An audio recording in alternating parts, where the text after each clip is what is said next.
It's the Dubplate Special Master. Live and direct. Breakfast with CubCamTV. Trickstar Radio. Good morning, my friends. Welcome back to Trickstar Radio. This is Breakfast with CubCamTV as we jump into another edition of the Interview Hour, our daily interview section of the show where we speak to different artists from around the world about their projects, what they're working on, and of course, them as artists as well. So we're going to get into a very exciting conversation today, which I'm so excited for. This is one that I've been looking forward to for a hot minute. We are joined by the fantastic Ayra Starr. How are you doing this morning? I'm doing good, thank you. Hi, good morning, everyone. Good morning. Awesome. So, I mean, we've got you quite quickly this morning, and I'm so excited to get into it because you're over in the UK at the moment. How come you're over here? So I'm here. I've never been to the UK, so I'm here for the first time. For like press and promo and all that for the album. Amazing. I mean, we've got so much to talk about when it comes to the album as well. Obviously, Yes. in this sort of press run, we've seen so much exciting stuff coming out from you. I want to dive straight into talking about this single because it's been taking the world by storm. Obviously, Bloody Samaritan, the last couple of months has been incredible. How have things been your end? Because it seems like everything has exploded. It's been crazy. Like my life just went from maybe like I don't want to say zero because I was getting a little bit kind of buzzed. So my life went from like 40 to 100 or 120. In a week, my life has changed, and the song that has changed my life so far. The album is about to change my life. So yeah, it's been crazy, hectic, but crazy. Awesome. I mean, since you've been over in the UK, like how have you found the response going down with people over here? I'm assuming you're speaking to a load of different people while you're here. Yeah. So right now I'm still in quarantine because I just got here. So I'm not like gone out that much, but I met someone yesterday that I went to get some essentials, and I met someone yesterday that knew who I was. Oh, wow. And I was just like, you know who I am? She's like, yeah, your album is on repeat, and I just felt so nice. Awesome. Awesome. That's so cool to kind of see that international response, and it definitely is an international response. Obviously, there's two versions of the single up on YouTube, both of which are doing absolute numbers. And I want to kind of take things back. Obviously, we've seen a lot of interviews from yourself recently, kind of looking through your sort of journey as a musician. One thing that I noticed that stuck out a lot is obviously coming from quite a musical household. Do you want to talk me through that and how that's kind of affected what you're doing today? Yeah, so I come from a very musical household, not in a way that everybody's doing music, but just in a way that everybody loves music. Everybody in my house, everybody in my home, music has just always been that way of enjoying ourselves, of the reward. Music has always been the reward, and we're taught to love music in that way. If we do well in school, then we're allowed to go for choir rehearsals. If we do good in get good grades, and we do competitions in the house where we do choreography competitions and songwriting competitions. And if you win, you get a whole chocolate bar, and that just made music the reward for us. Everybody loves music. Everybody loves music till now.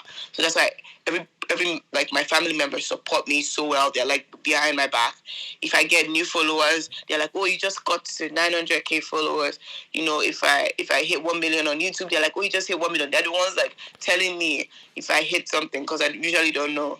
That must be so nice. That must be so nice to have that kind of backing, especially at home. It's the sweetest thing ever. I love it. Amazing. Obviously, you've spoken about the album, and that's the thing that is in the process of changing your life. Do you want to talk me through how this process has been then? Because obviously it's a big project. There's a lot going on with it. How long has it been sort of in the works? So the project hasn't been it's not something I went to the studio to record, if that makes sense. I was just doing my my everyday life. When I was feeling sad, I would just go to the studio and just rant out to the mic. When I was feeling happy, I would just go to the studio and rant out to the mic. The oldest song on the album is Fashion Killer, and I had Fashion Killer the same day I released my EP.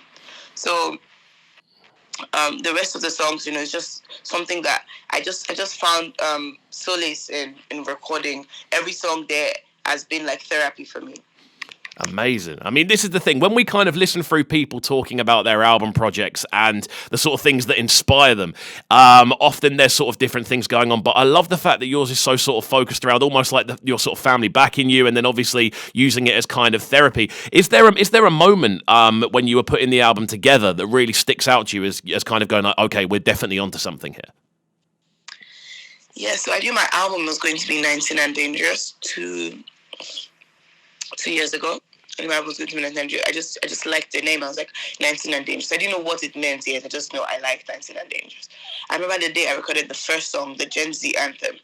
The first song on the album, like on the list, then Gen Z anthem. When I recorded, I was like, ooh, this is beautiful, and people are going to just gravitate towards this. People are going to just find peace in this. I was like, we're definitely onto something. I remember the day that I played the album for like my label, like the artists, other artists in my label, Rema and like Crayon, and they just kept telling me that they've never heard anything like this before, and not in a bad way, but in a good way. So it felt very good knowing like my colleagues also loved it. So that one, I was like, oh, we're definitely onto something, because I know my people. They don't lie. They're going to tell you the truth. If it's not good, it's not good. If it's good, then it is very good. So yeah, 100%. I mean, you've spoken there and mentioned some pretty illustrious names. How does it feel, kind of from your sort of side, being able to send stuff over and getting that honest feedback from people that are in those sort of positions? Yeah, so it's not really me like sending. So the people that I send stuff to are usually mostly like my mom, because my mom got to pick songs from my album too. Oh, I love that. So my mom, my brother. My brother is an amazing songwriter, so he wrote some of the songs with me. But like if I feel kind of weird about a song, I just send it to like someone that I trust, maybe like another artist, or I play it. I'm like, instead of sending it to, I just call out the person. Like if I see the person somewhere, maybe trying to get food, I'm like, hey, sorry, Jay, can you listen to this? When they're playing, I'm always that artist. I'm the most annoying person. Like if I meet someone on the plane, oh my God, you're going to get tired of me. I'm going to play all my songs. I do that to every artist I've met. I'm like, just listen to some songs. Okay? Tell me what you think about this. So yeah, that's me. Like I like corner you. I'm like, yes, can you listen to this? Just tell me what you think quickly. So I did that for Pato Ranking. I did that for Chiki. I did that for Rema. I did that for a lot of people. Awesome. I can tell they're like, oh my God, this child, like, we're busy. I'm like, you're not busy yet. You're gonna be fine. I mean, it's so cool to see, and clearly it's paying off as well, because the kind of level of quality we're now looking at within what you're making is so high. And as I mentioned earlier, I feel the kind of interaction you're getting and the view counts you're stacking up kind of pays testament to that. I'm just looking through on Bloody Samaritan in particular, which we're going to jump into in just a second, just so our listeners can obviously take in the tune in its entirety. I'm looking. There's two different versions of the tune up on your YouTube channel. Both of them together is almost like 7 million. Yeah, it's literally approaching 7 million as we speak. It's incredible to see this kind of success. One thing I always ask people when we see these numbers start to stack up is, did you expect this to happen? No, I did not. To be very honest, I did not. I'm just, right now I'm just so grateful. I'm so grateful to God, because like I said, the album is so personal to me. I didn't know people will find refuge in this album the way they've done. You understand? Like, I'm just as shocked as any other person. So I'm just right now, like I'm in this phase where I'm not even worried about anything again, because I used to be so worried, and now I see where my life is. My life is everything is going to happen the way it's supposed to happen. So now I don't even get worried. I'm just out here still making music when I can, on the road, still doing my own stuff, still disturbing as many other artists as I can. Trust me, I'm that annoying teenager. Everybody's like, oh my gosh, she's coming. I was like, I'm that person. So yeah. Amazing. Well, we're going to jump into this one now then. Ayra Starr with Bloody Samaritan. She's on the line with us this morning. We've got her for a few more minutes after this as well, so make sure you are sticking around. It's just gone 13 minutes past 9 here. We're live on the big bad Trickstar Radio. This is the interview hour on Breakfast with COVID. Just going 16 minutes past 9 here, Trickstar Radio. We're back inside the building. Welcome back to Breakfast with Kovu. I'm very excited for this conversation as we move into the second section. Ayra Starr's on the line with us this morning, and I'm so excited to talk about the future of what's going on, because obviously you're over here in the UK currently, doing a bit of press, a bit of PR. Like, what are the plans now you're over here? I have a lot of things. My calendar is looking scary, because I thought I was going to come here to flex, but it looks like it's just work from here on. But I'm going to. I'm a teenager. I'm going to find a way to stick out and have some fun. But yes, anyways, my calendar is looking scary. So work. So yeah. Awesome. I mean, this is something I did want to ask as well. Obviously, we were speaking a little bit off air about being over in the UK. What's been the thing you found kind of the most surprising about being here? I can't even say the cold because I was warned about how cold it would be. Let me see. I think everyone is just very nice. Everyone so far has just been pretty nice. Like, everyone is so polite. I don't know why it's such a surprise to me, but everyone is just so polite. And everyone, like, if I, like, go and if I'm going to get some essentials, people are just, like, smiling at me. And I'm like, why are you smiling? But it's nice, it's nice. Everybody's so polite. So I think that's very surprising how polite people are. Oh, interesting. I would have been surprised as well, to be honest with you, everyone being polite. That's not true. So obviously, kind of jumping back to the album, then obviously one of the main reasons you're over here, obviously, is to kind of promote the album and things that are going on with it. How have you found the kind of impact of the album so far? Not necessarily the singles, but the album project as a whole. Ooh, it's been beautiful. Like, it has never. People told me I've heard so far that an album has never had this much impact since, like, Wizkid's Starboy album. Wow. I mean, that's a compliment. That's a huge compliment. That's a very huge compliment, because from a young person, and like, aside from, like, the new albums like Made in Lagos and, like, African Giant, I was talking about, like, from a young person, this type of impact like Starboy had. So I'm not even trying to compare myself, but somebody told me, it's not me, I'm not the one that said it. It's not me, nobody should come for me. But, like, yeah, that's the type of impact. And it's crazy. Like, people are not just saying that, oh, they heard my songs. The way albums are now, people just know one song. And of course. Yeah. But people know the albums. If I go out to for a show, I can sing every song on the album and people know it. That's amazing. It's crazy. It is crazy.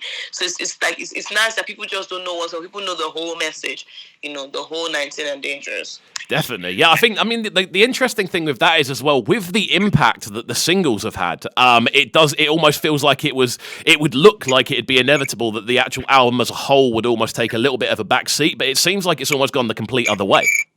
Yes, exactly. Like, the more people find Bloody Samaritan, the more people find the whole album. You understand? So it's crazy. Amazing. Well, we've got you on the line for a couple more minutes, so I want to kind of talk through what's on the way for you in the near future. So how are sort of things looking for the future in regards to maybe sort of shows or future projects? Like, what's the sort of future looking like? Yeah, so expect more visuals.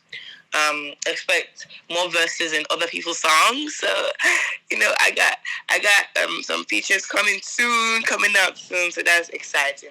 And just more of me to the world. So, amazing. Yeah. Well, that sounds like it's going to be very enjoyable for us all to see, I've got to say. Kind of moving forward with the final thing I want to talk about today. You mentioned this tune earlier when we were talking about the album sort of structure as a whole, and it goes by the name Fashion Killer. You mentioned that this was one of the first things that actually got involved album-wise. Do you want to talk to me about this tune, the sort of themes behind it? Yeah, so Fashion Killer. First of all, Fashion Killer is gonna get so big. I'm just manifesting it. But Fashion Killer is gonna get so big because I have not once ever posted it on my IG story, but people, like, it has just as much streams as Bloody Samaritan. People love that song so well. And when we made Fashion Killer, me and my brother, it was just something that was fun. We were hyping ourselves up. So I played the beat. London sent me the beat, and I played the beat for my brother. And the first line that came out of my brother's mouth was, "My denim is faded, but I rock it like a baby in a cot." And I took the next line. I was like, "Ooh, I love that." Okay, I put the water in the ocean. I was just bragging, like, it was each line. We were just having fun and bragging. I put the water in the ocean in the city that I'm from. And my brother was like, "I like the room in the dark because my bling is a touch." Then I'm like, "Ooh, I watched Fashion Die today in the mirror that I saw." And so it was just like, it was a very fun, how do I put it? Well, it sounds like a very natural process more than anything else. It sounds like very organic. It was very natural and funny because we're just hyping each other up and like, yeah, that's dope. So that's what it was. Amazing. Well, we are going to jump into this one next, and unfortunately, this is all the time we do have with you this morning. I want to say thank you for taking the time out of your morning. It's been fantastic to chat to you. Thank you so much for having me. Thank you so much. I'm so excited. Thank you so much. Each and every time. Well, obviously, as new things start to land, I'm going to keep my eye out for the visuals, and I'm also going to keep my eye out for. I'm going to keep my eye out for those features as well that you've mentioned. mentioned as well, because I'm sure there's going to be some banging stuff on the way. And that's going to be it from this one. So, Ayra, thank you for joining, and obviously we'll chat soon, okay? Thank you so much. Each and every time. We're going to get into this one then. Fashion Killer. We're live on the Big Bad Trickstar Radio. Keep it locked and don't go anywhere. This is Breakfast with KXVU. Oh, yes. This is Breakfast with KXVU, bringing you their morning flavors on Trickstar Radio. Trickstar Radio.